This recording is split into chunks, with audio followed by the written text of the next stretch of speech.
¿Cómo pagar menos impuestos legalmente o inclusive obtener una devolución de impuestos? Quiero que veamos cuáles son las estrategias que nos permiten aspirar a estas devoluciones que tanto se hablan todos los años. Y es más, la página del SAT se actualizó relativamente reciente e incluso tiene un apartado muy detallado de este tema que vamos a hablar, de las deducciones personales. Y quiero que de primera mano veamos qué es lo que dice esta página y veamos cuándo aplica, cuáles son las reglas, los límites y cómo tener estas devoluciones. Este video llega gracias a las consultorías gratuitas para un plan personal de retiro, donde te harán una proyección personalizada, te explicarán cómo pagar menos impuestos legalmente y cómo funcionan las inversiones reguladas de un PPR. Aprovecha los últimos lugares y aparta tu lugar. Y es que te voy a leer la definición que pone el SAT de este concepto que vamos a aprender a utilizarlo hoy a nuestro favor. ¿Qué son las deducciones personales? Dice, son los gastos que la ley permite restar a tus ingresos en la declaración anual. Por ejemplo, consultas médicas, colegiaturas, seguros, entre otros. Y luego nos da la lista de aquellos conceptos que vamos a poder deducir y la información necesaria para verificar que se cumplan con los requisitos. Y bastará con que entres a la página del SAT, asegúrate que es la oficial, la que es .gov, y le das en esta página continuar al sitio. En el menú principal, como ya lo veíamos, nos vamos a ir a los minisitios y a deducciones personales. Y lo que vamos a encontrar ahí son los gastos que tenemos autorizados para deducir de impuestos. Vamos a verlos y ahorita explicamos con detalle qué es y cómo funciona.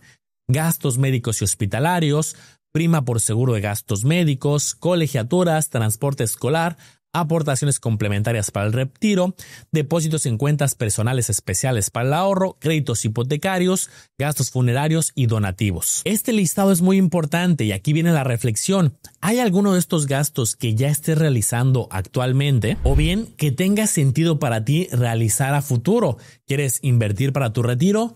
¿Quieres contratar un seguro médico? ¿Tienes gastos en colegiaturas? ¿Algún gasto médico? Y esta información le puede ser de muchísimo valor para muchos perfiles. ¿Trabajas en una empresa? ¿Eres emprendedor?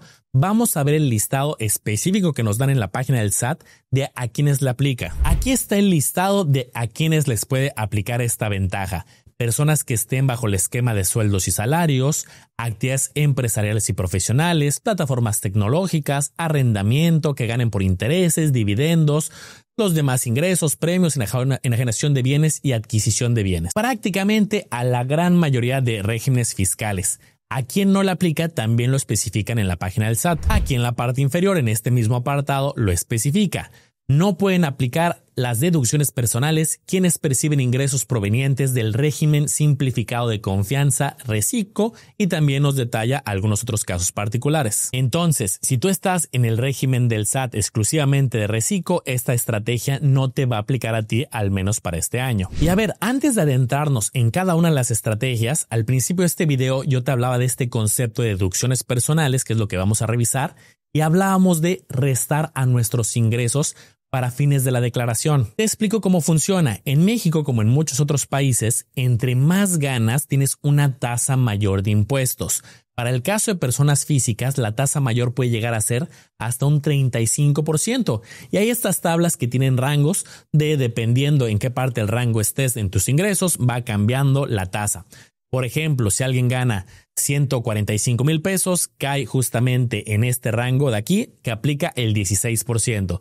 Si alguien gana 190,000 o 200,000 pesos en el año, cae en el rango del 21.36. El esquema es escalonado, no es donde caigas y directamente va esa tasa. Sobre tus primeros montos vas pagando la tasa inicial, luego cuando lo rebasas el excedente va a lo segundo y luego lo tercero, y vas teniendo una tasa, digamos, escalonada dependiendo esta tabla. Entonces, con el pasar de los meses, pues tú vas recibiendo ingresos. Tus sueldos, puede haber bonos, el tema del aguinaldo, y eso va a ir dictando en qué parte de la tabla vas a caer. Y la mayoría de tus ingresos obviamente suma para esa tabla. Pero ahora, las deducciones personales que hablamos tienen el efecto contrario: restar de tus ingresos. En pocas palabras, si tú tienes alguno de estos gastos y cumples con los requisitos que marca la autoridad, estos gastos van a servir para disminuir la base gravable, la base con la que calculan nuestros impuestos. ¿Y qué pasa? Si ganas menos, pues pagas menos impuestos. Pero aquí no es que estés ganando menos, más bien es que estás haciendo gastos que están autorizados para disminuir. simulan como si ganaras menos y por lo tanto pagas menos impuestos, o te puedes tener incluso una devolución de impuestos, pero al final obviamente ganaste ese ingreso. ¿Y hasta cuánto vamos a poder deducir, es decir, restar a nuestros ingresos para este recálculo de impuestos y aspirar a un saldo a favor?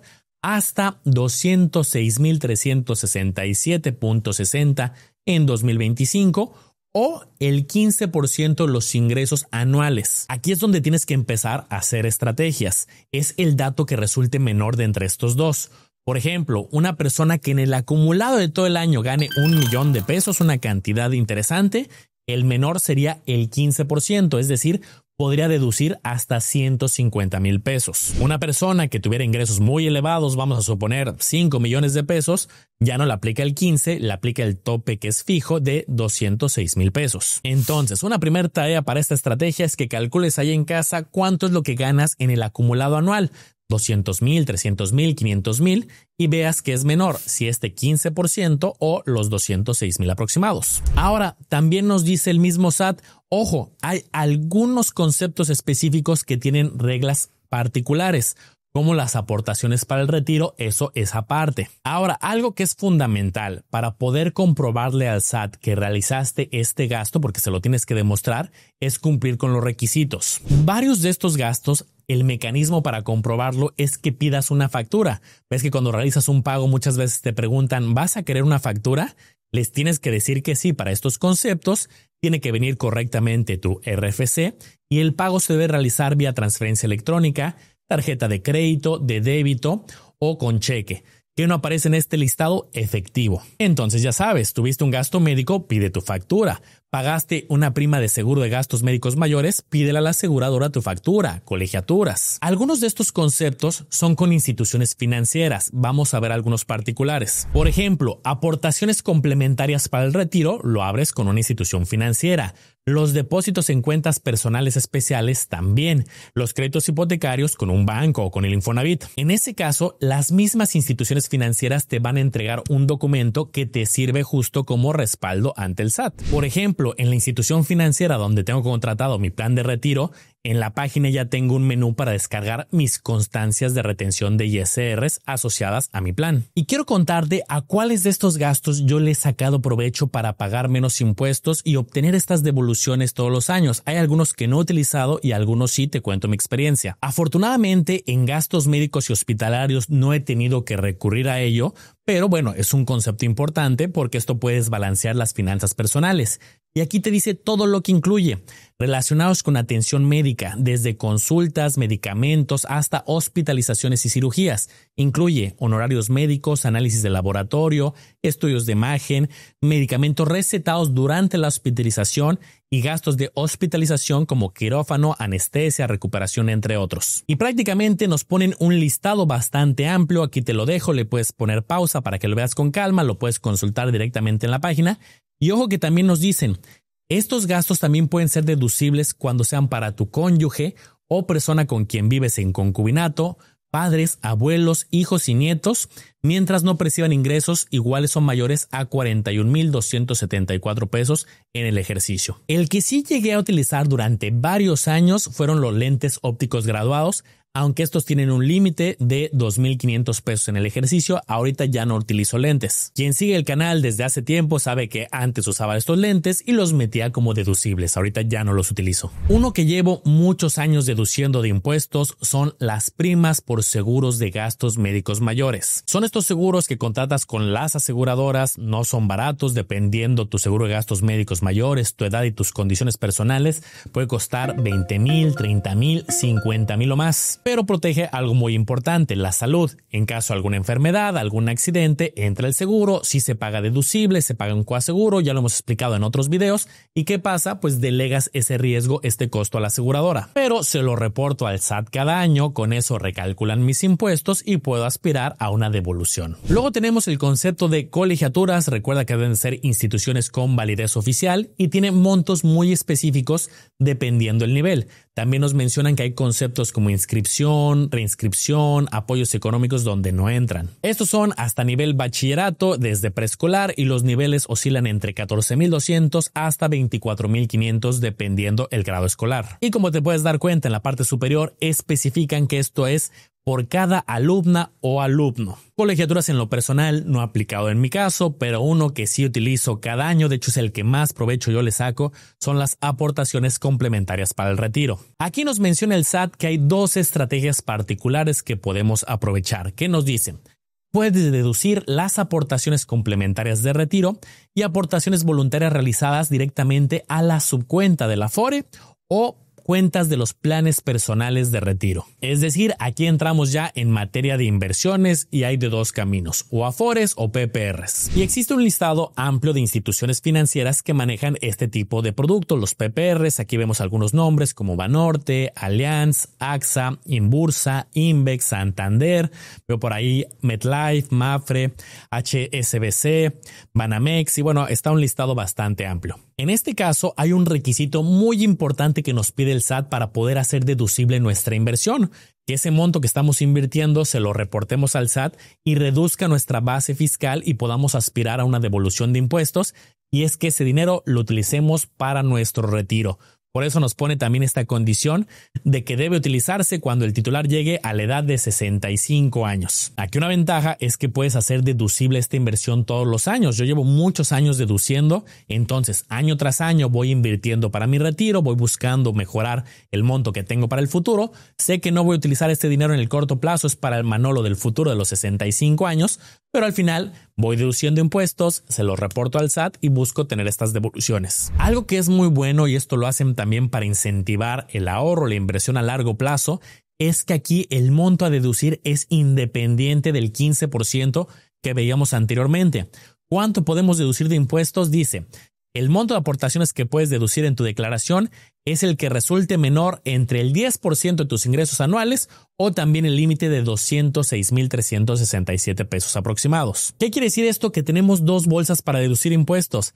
La del 15% donde aplican otros conceptos, como el caso de los gastos médicos o la prima del seguro médico, y tenemos la de nuestro plan personal de retiro que es del 10% de nuestros ingresos. Alguien que se ponga muy estratega y ya tenga estos gastos podría deducir ahí un 25%. Déjame decirte que en muchas ocasiones me ha pasado con clientes que he asesorado que ya viene la información precargada en el SAT y aquí directamente no lo dicen.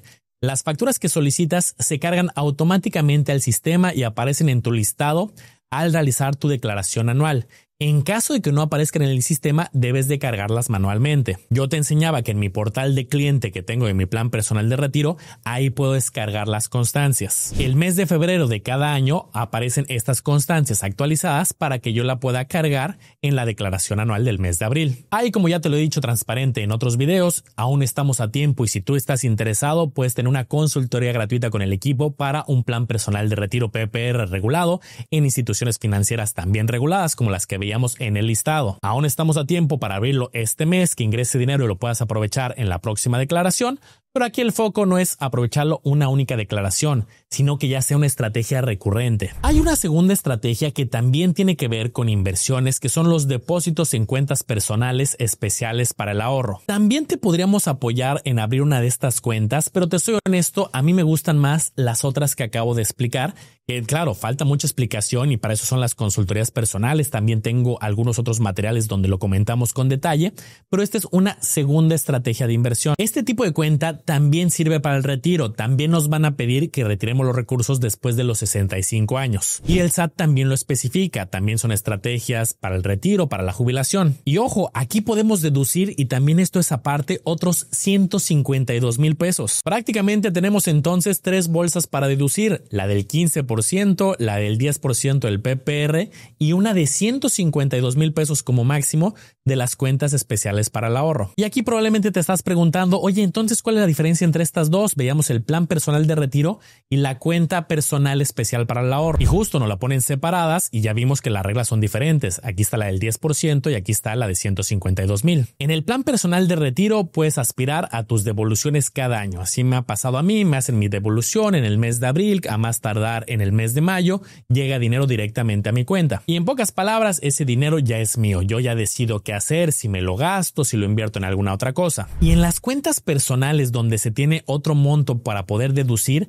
también puedo aspirar a tener devoluciones, pero ahí hay una condición o una regla, que voy a pagar de regreso los impuestos que me están devolviendo, pero a mi edad de retiro, a los 65 años. Entonces, en forma resumida y en pocas palabras, en esta obtengo devoluciones de impuestos en el PPR.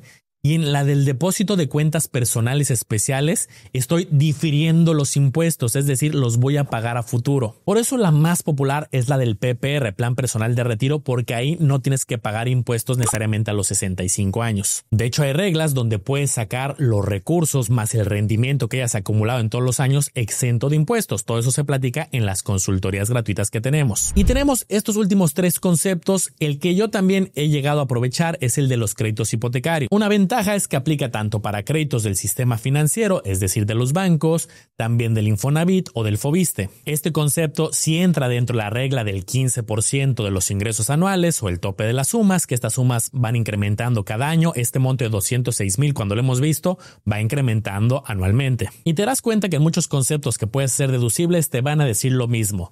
El pago no debe ser en efectivo, debe ser con transferencia, tarjeta de crédito, de débito o con cheque, que las facturas vengan a tu nombre con tu RFC, que muchas veces se carga de manera automatizada, pero de todos modos la institución te debe de entregar tu documento o tu factura. Y en este caso es muy específico lo que podemos deducir y son los intereses reales y no aplica para otros cargos, otros conceptos que también pagas en un crédito hipotecario, como los seguros, posiblemente recargos y otro tipo de intereses tanto ordinarios como honorarios. Si te das cuenta, el listado tampoco es tan amplio, pero son conceptos importantes para las finanzas de las personas.